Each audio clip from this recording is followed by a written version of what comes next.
So what I'm gonna do here is something that we usually have not done before, which is how kind of let you know our suggestions on how you can take what you created in the game jam and make it into like a full game, right? A full release.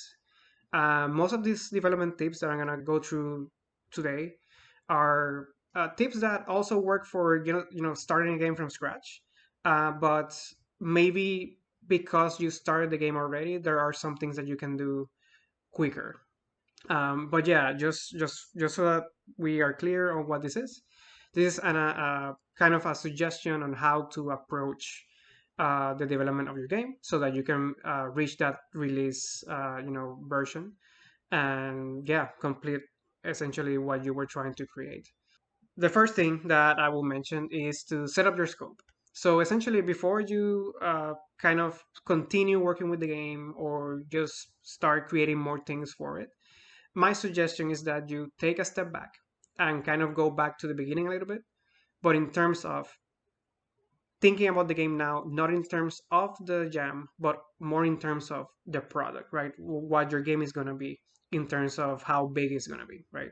That's essentially what the scope means is how long you're going to work on it and how much content you're going to put in it, right? So decide on a development time frame for your game. We suggest that you try to keep it small, under 6 months. Remember that you can always do a sequel, right? So our suggestion is that you don't try to make a super big game or really like increase the content of your game just for the sake, right, of having content for your game. I think it's easier for people that are either starting out or people that just want to kind of feel like they completed the game that they started in the game jam to keep the development time frame to 6 months or less, right? This will probably mean that you won't be able to add a lot of content, but the important part here is that you're able to release the game, right? That is the most important part here. So if putting that time frame of 6 months makes it so that you can add like 50 levels, maybe you can only do 10 levels. That's what I mean when I say remember you can always do a sequel, right? You can then, for example, release the 10 level version as the first version of the game, and then the second version of the game you can then, with what you learn from the first version, create a sequel that you add more things to it, right? This is a very easy way to kind of go through the whole process, learn about your game throughout it, and then eventually create a better version. After you decide on that development time frame, do a brainstorm session. So most of you already did this for when you were starting the game jam. You can essentially take some time to see if new ideas will be added to the game. So sometimes what happens while you kind of work on the game jam is that you start developing ideas, but because of the time frame, right, the fact that you only had 5 days, you kind of let them go because you're not able to really put them in the game. This will be the moment, right, since you're stepping back, right, to essentially look at your time frame and say, okay, so what could I add, if anything, right? Maybe there's not really nothing else you can add, but if you will add something, this will be the moment to consider it, right? And any ideas that come out of that brainstorm session, add them to a list, right? Many ideas can be considered features, right? For example, if you decide like you want the character to be able to shoot, right, or have a shoot action, that's a feature, right, that you are essentially adding to the game. Features are things that you essentially have to that you could potentially tell other people that you get that your game does, right, and that are kind of exciting, right, for other people to understand and to know that your game provides. But at the end of the day, any ideas, just put them on a list, and usually ideas will turn eventually into features, right? Or you can consider them features, at least many of them. Don't worry about the order for this just yet. Just put them right on a list, Google Doc, whatever, right? You use, and then make sure that you write them somewhere. That's very important so that you don't maybe forget one in the future. Um, the point of this, as it says there, is this will help you refocus your efforts and give you a deadline to meet now that you are not limited by the game jam's rules. Something that can happen is that, after the game jam, because the game jam constrains you to 5 days, You knew exactly, what the deadline was, and you knew what you could do at that point. Since now there's no one that's gonna put that deadline on you, you have to put that deadline on yourself, right?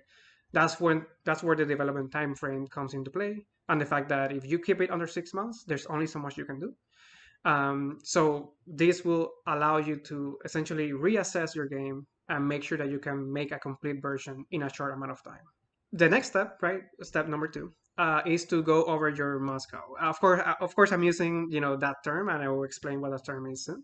But essentially, what this means is to divide your ideas list by priority, right? So the list of ideas that I mentioned before that you kind of wrote on that document, now is the moment to decide which one of those are the most important, right?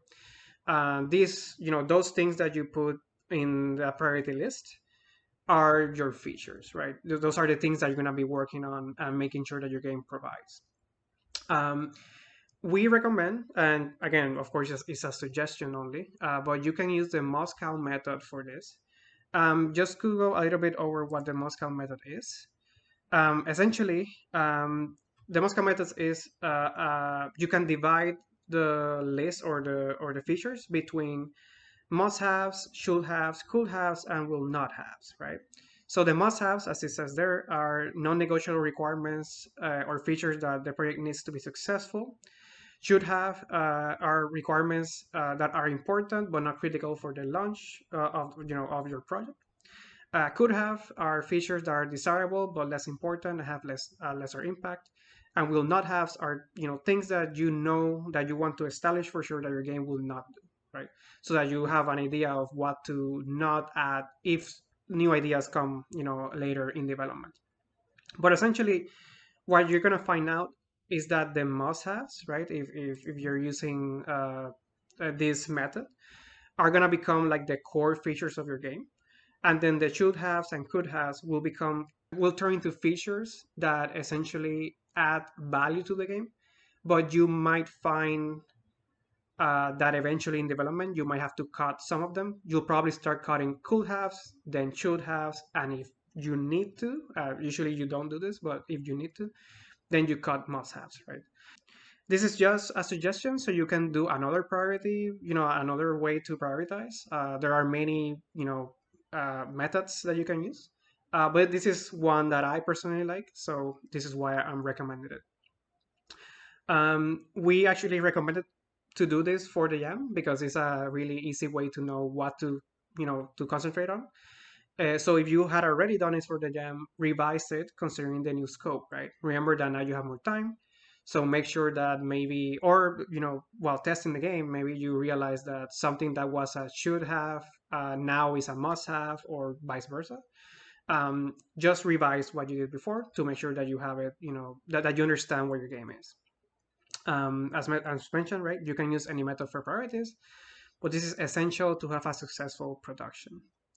Now, create a game design document. So this step, I'm gonna be, for full disclosure, is not, I guess, essential in the terms of if your game is very small, you don't necessarily need to do this. But we usually recommend that you create some sort of document, right, where you can detail the kind of the more general aspects of your game, so that everybody, if you're working with a team or even for yourself, that you are aware of potential places that you need to work more on, the details for your game. So for example, right, you have two options at this point. You can create a game design document, or GTD, or a high level design document. Essentially, the difference between these two is that a game design document is usually way more detailed than a high level document. A high level document essentially just contains very, like, it's almost usually like 1 page long, and you can put the basic information there. Game design documents can stretch to many pages depending on how complex your game is, right? Again, our suggestion is that you create at least a high level document. Um, and the important info to include here is the intended audience, the platforms, the genre. If you're gonna do any sort of monetization for the game, right? If you're gonna, for example, it's free to play, if it's just free and there's no monetization, or if you're gonna sell it and at what amount you're gonna sell it, right? Um, and also, something important here is to have a brief description of design, aesthetics, gameplay, and sound, right? Those are the four main, aspects of your game that people are going to be looking for. So, in terms of design, for example, you're going to probably talk about what experience your game provides, what you want the game to, like, you can detail what you want the game to provide to the player, right? What's our experience? Aesthetics, anything that has to do with visuals for the game, and kind of the style that you're going for. Gameplay, anything that has to do with programming and the feel of the game, right? Maybe you can even talk about, if there's something that you want to establish about the control, this is the moment to do so. And sound, music, and sound in the game, right? Kind of the style of it, and also how if you want to specify anything here. As mentioned there, going through this process will make sure that you know all aspects of your game before you start creating it. You don't know how many times you believe that you know every aspect of your game, and then you start writing, for example, this information here, and then you realize in aesthetics, for example, that I have like just a line that says cartoony, for example, but then the rest of the descriptions are more detailed. So that means that while cartoony might just be what you want to go for, maybe you should think more about that, right? And between all of these aspects of the game, that's the one that is suffering the most. So by looking at it, you realize, oh, I have to work more on this part and make sure that I understand, right, what it is. um, Not only that, but for example, maybe you know your intended audience, you know your genre, but you don't know in what platform you're gonna kind of release it. That doing that research and making sure that you know where you're gonna release it is very important, right? So again, this, as mentioned, are our suggestions. But if you don't do a Key design document or high level document, just create a document where you can detail at least this information that I include here. And moving forward, set up your work environment. So we usually recommend that you have these three things. As mentioned, you can have, you can approach this another way, but these are kind of the things that come up often, right? Whenever we talk with, with people, and sometimes they don't set this up properly and their production is kind of, chaotic, right? So we believe that you have to set up your work environment.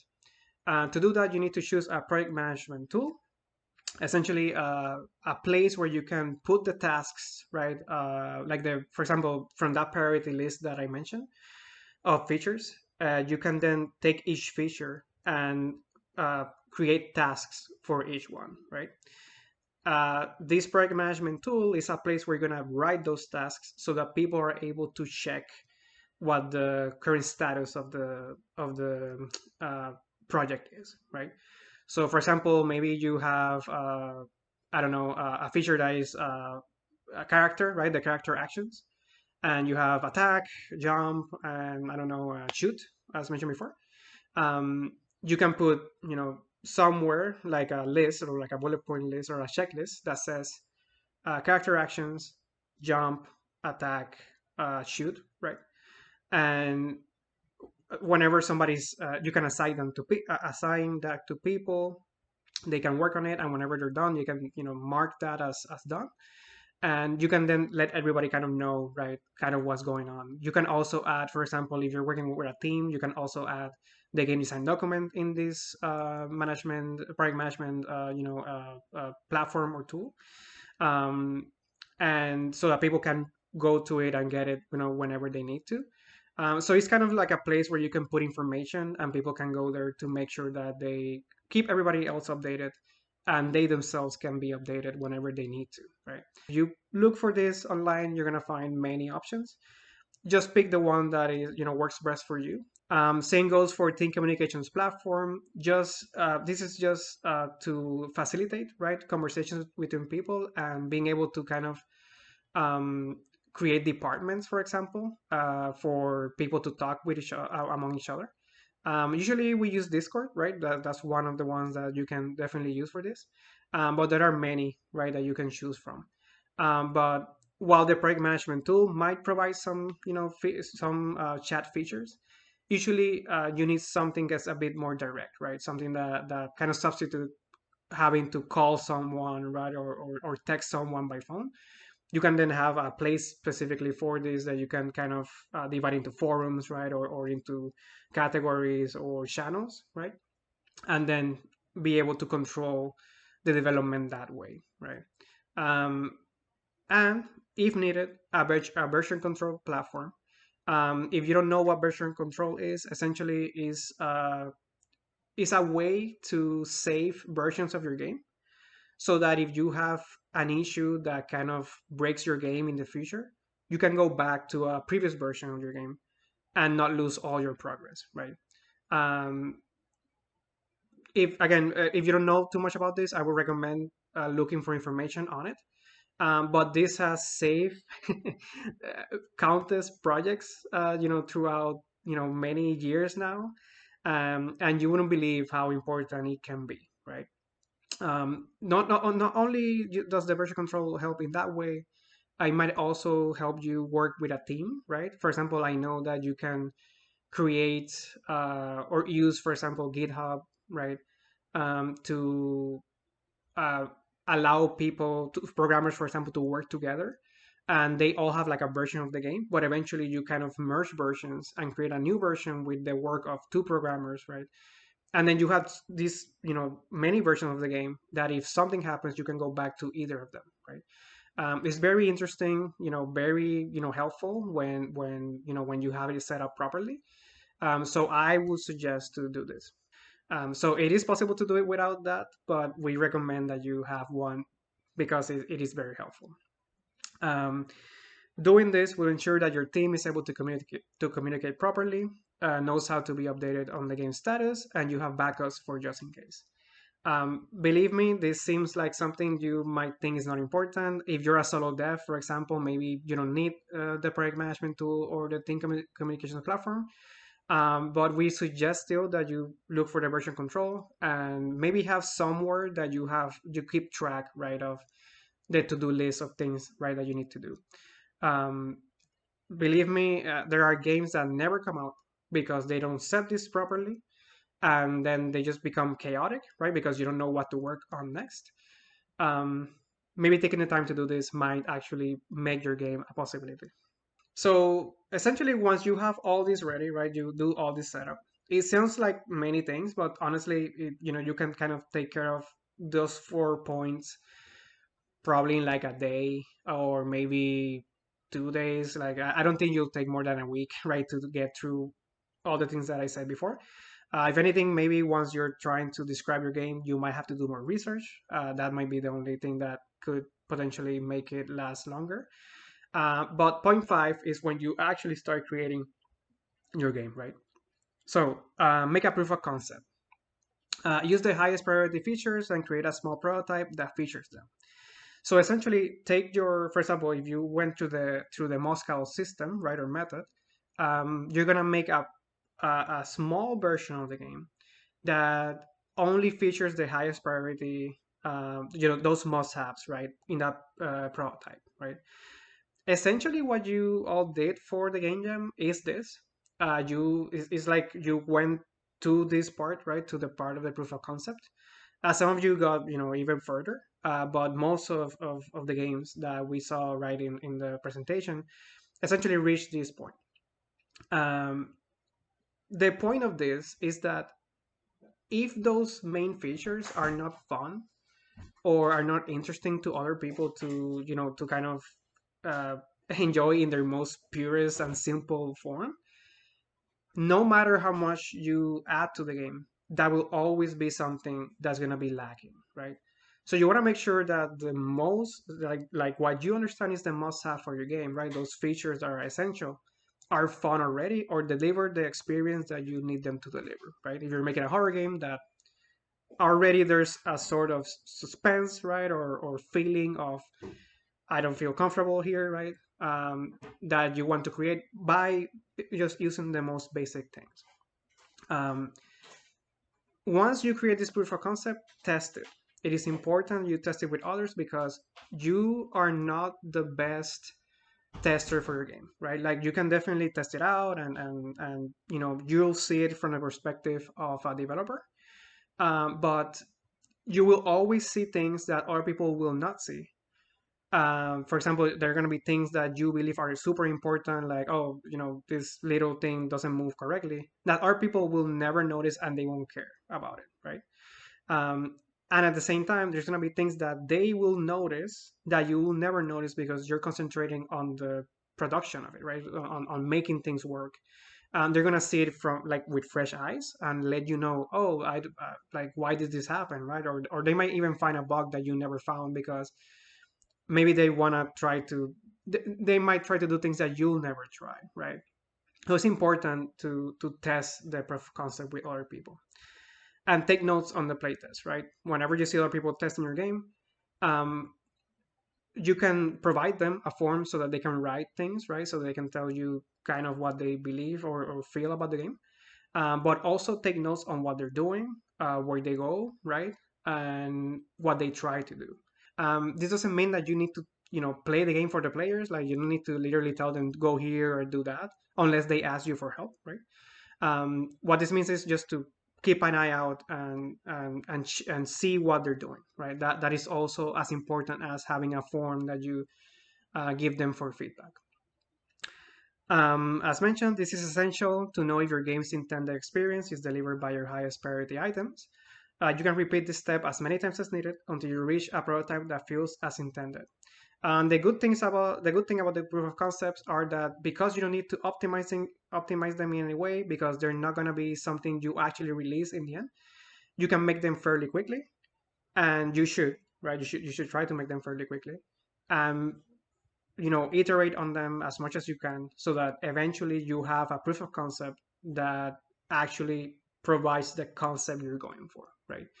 um, the quicker you do this, the quicker you can get to a game that will be successful. Once you have a proof of concept that works, then set up your marketing strategy.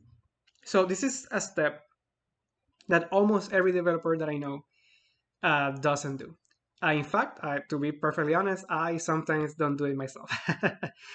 Because, of course, as developers, we usually tend to be more on the creative side, right?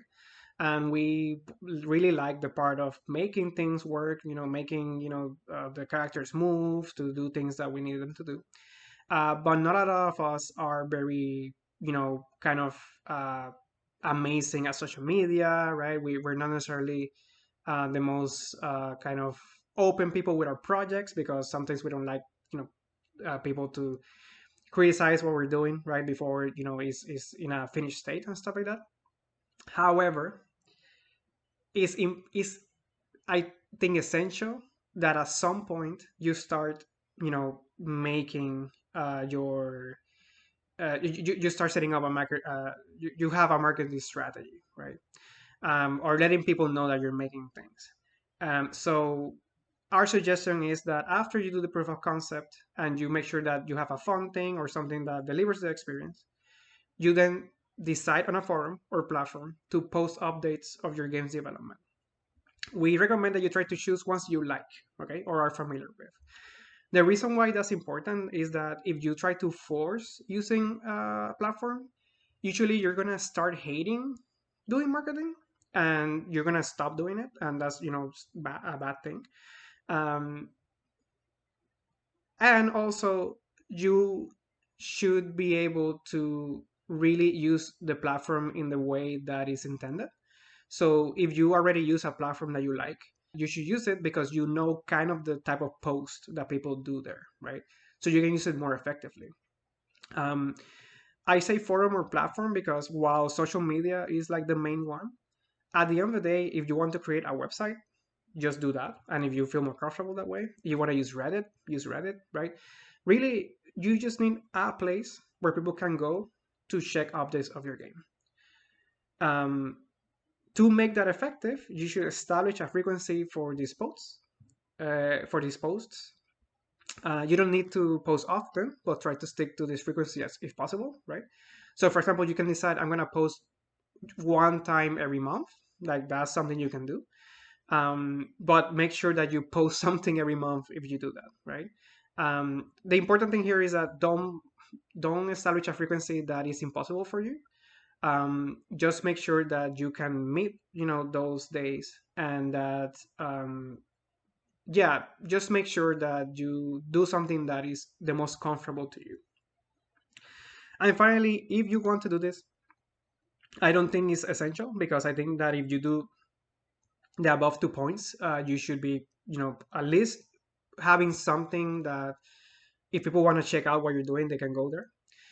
But you can also research marketing strategies, and you'll find out many marketing strategies for potential, growth, right? From those that you have to pay for to others that are, for example, just contacting streamers, right? And letting them know about what you're doing, and maybe even sending them builds of your game so that they can test them out. Um, but as mentioned, you at least you need to have a place that people can go to check updates. If you don't have this, your game essentially doesn't exist. And if you're really looking for a way to make sure that people know about it, they will never be able to do it, right? And they will either forget your game, or you have to work harder to get them back, right? To caring about your game. Doing this at this point maximizes your chances to have organic audience growth. So it is important to do this. You can also set up the marketing strategy before this or after, but I think it's a good point because you already have something that you believe in, right? That it works for the intended purpose. After that, we start with the more usual things that you do for games. You'll see that these steps are going to be kind of repetitive, but I do want to go through them because I think it's important for you to know kind of what is expected in these parts of development. So after you have your proof of concept and you have your kind of how you're going to let people know about the game, then you start creating your alpha, right? This is the alpha version of the game. This version of your complete game includes your highest priority features. So essentially, where before I mentioned that the proof of concept is like a small version of it. For example, maybe what you can do is provide all the features in the proof of concept, or all the important features, but just create one level, right? And that way, people, again, if that level works, then you know that you have something that works. In your alpha, you're gonna then create the rest of the content, right? But only the parts that include your highest priority features, right? So is the game if the most highest priority of the game is the character moving and attacking enemies, then you need to create the different levels where you are jumping and attacking right enemies and having the enemies kind of work. Um, you can include your other features, right? So the should haves and could haves, or those features that are not essential. But these can be in a not polished state. The important thing here is that you're able to kind of understand if you're going to be able to meet the content scope, right, that you created for your game. Because you might realize that you put 50 levels that you wanted to do or you had in mind. But when you are in level 10, you're kind of like, well, every level takes a long time to make, right? So this is the moment to kind of decide, okay, so I'm going to cut content. You're going to be, for example, 10 levels. I'm going to make sure that, the programming and every highest priority feature works in those 10 levels so that I can kind of see, what the game is kind of how the game feels from beginning to end. Um, and as usual, once you have the alpha done, test your alpha and take notes. As mentioned here, this version of the game will include the aspects of the game that will be featured the most in your game. Okay, if it isn't fun at this point, it will not be in a future version. Test and fix accordingly. So kind of like a bigger version of your proof of concept, because with the proof of concept you already know the game is kind of fun. But when you add more things to it, you realize, oh, so it kind of uh, takes away from that fun factor. You might need to fix kind of what you were making, right? Sometimes when you add too much content, it can become repetitive, and maybe that repetition might not be as cool for your players. So it's important to see if, for example, what worked for one level works for that level, but not for 10 levels, for example, right? And maybe you need to add something or do something else. That's what your alpha is for, is to make sure that you can create a fun experience with the idea for the whole concept, right, that you had before. After you have the alpha and you feel like you're confident about it, then create your beta, right? This is kind of like the second version, the second big version, right, of your game. This version of your complete game now includes the rest of your features list, right? So before I told you that you could include them, the beta should include them, right? That's something that they need to be. They don't need to be 100% polished, by the way. They just need to be featured, right? They have to be part of the game. And they should be, while not polished, they should be functional. So many in like a way that you can see this is that sometimes games have, for example, an enemy, right, that is kind of functional, like it does all the actions it needs to do, but the animations are still not fluid. That's fine, right? For the beta, that's fine because people understand, or at least players will understand, that this is not the final version, right? But it's important that you make them functional because the point of this beta is to essentially, the beta is almost your game, all complete, but you just want to make sure that you can fix things before you get to the release version, right? Most of the development time will be spent completing this version. Um, Incredibly, right? And I guess it makes sense based on what I told you, because this version will essentially have everything in terms of content for your game, or almost everything. You will essentially spend the most time between your alpha and your beta.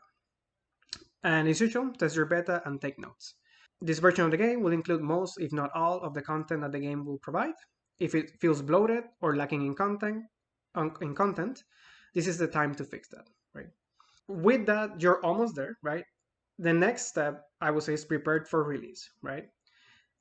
Essentially, polish your beta until you feel like it is complete. So that's up to you, right? Usually, if you have people that are kind of expecting the game, it is important that you be clear with them, right? That if you feel like your game requires more polish, um, let them know, right? I might need more time to work on it, right? But also remember not to try to make it perfect, right? Like, things are gonna happen no matter how much you work on it. The important thing here is more that you feel like the experience, or the main experience, is complete, right? There are many games now, by the way, that are released like in early access, and the early access is essentially like the beta or like the alpha version of the game. And because they were made to be kind of minimalistic, they work perfectly, right? And people start buying them from the get-go, right, because of it. So ultimately, it's not really about perfection. It's about something you feel comfortable, putting out there. I know that's hard, right? Because sometimes people are very perfectionists, right? Or they really want to make sure that whatever they put out there is like amazing from the get-go. But remember that at the end of the day, you need to release something, right? If you don't release it, it's almost as if it never happened. Um, it is important that eventually some sort of version is released, right? So polish, but make sure that that you understand what complete means to you. Um, and another thing to make sure about at this point is to make sure that you understand the requirements of uploading, your game to your chosen platform. This is important because sometimes you believe that it's just a matter of uploading a game. But for example, if you try to upload to Steam, they will ask you for various steps, right? That you might not be prepared for. Like maybe they ask for like a bank account and stuff like that. Try to make sure that you understand this now so that it doesn't catch you by surprise later. And finally, you should like let your audience know when your game will be released. Just choose a date and decide, okay, this is the date I'm gonna shoot for. If you need to extend it, just be clear with your audience and let them know why you need to do it. You shouldn't add more features or content at this point. Concentrate mostly on polish, right? So once you reach that beta and you feel like people are, in terms of content and what you're providing is good to go, don't add more features. If you feel, if you, I don't know, like have the idea to get to add a new feature, I would suggest leave it for the sequel, like leave it for later. And then finally, release your game. um, release your game. I encourage players to give you feedback. Um, this is for many developers the part of development that they hate the most, because while yes it is, you get the release of releasing your game, right? You feel like you were able to provide it. Now people will talk about it, right? And that can be very, frightening, right, for many people. I would suggest, and particularly if this is one of your first games, to not worry about reviews or what people kind of think about your game in terms of if they liked it or not, right? The important thing here really is that you use what you learned from making the game to make the next one, right? Remember that you released it, so now you have to do something else, right? Or at least you could do something else, either a sequel or a new game, if you want to do a new game. Eventually you can get read the reviews and see what people believe about your game. You can even get somebody else to do it, because I know sometimes it can be hard for you to not take personally what people write about your game. But you can do that later, right? Right now the most important thing is that you feel accomplished, that you release the game, and that you feel like you learn from it, right? That you learn from the experience. Again, awesome job. Not many people reach this step. Again, you will be surprised how many people, because they didn't set up a proper scope, and because they didn't set up a proper work environment, right? They are stuck literally in beta for years, right? And sometimes not only years, but it never comes out because it never comes out of beta or even alpha, to be honest. So the fact that you got here is, you won, right? Like, this is just a success in itself. So as mentioned here, just by reaching this step, you are a complete developer and have the knowledge to navigate this tough development environment. Be proud. Uh, Something that I tell people is that remember that games are kind of the marriage between art and like math, or kind of programming, right? And those two things usually don't really see eye to eye. Like, they approach things very differently in many ways. The fact that somehow you're able to marry all these things together and make something that feels amazing is kind of a miracle, right? So it is tough. It is something that is complex, and the fact that you're able to release something, is a triumph, right? So at least in my perspective, particularly with the games that you made for the game jam, aim for the release of your game. That is what you need to do, so that you can learn from it and be able to say, I went through the whole process, right? Something that can happen to people that never reach this step is that they never know how to end their games, right? They don't know how to cut or to make the tough decision to decide, this is the point where I'm gonna kind of understand my game as complete, right?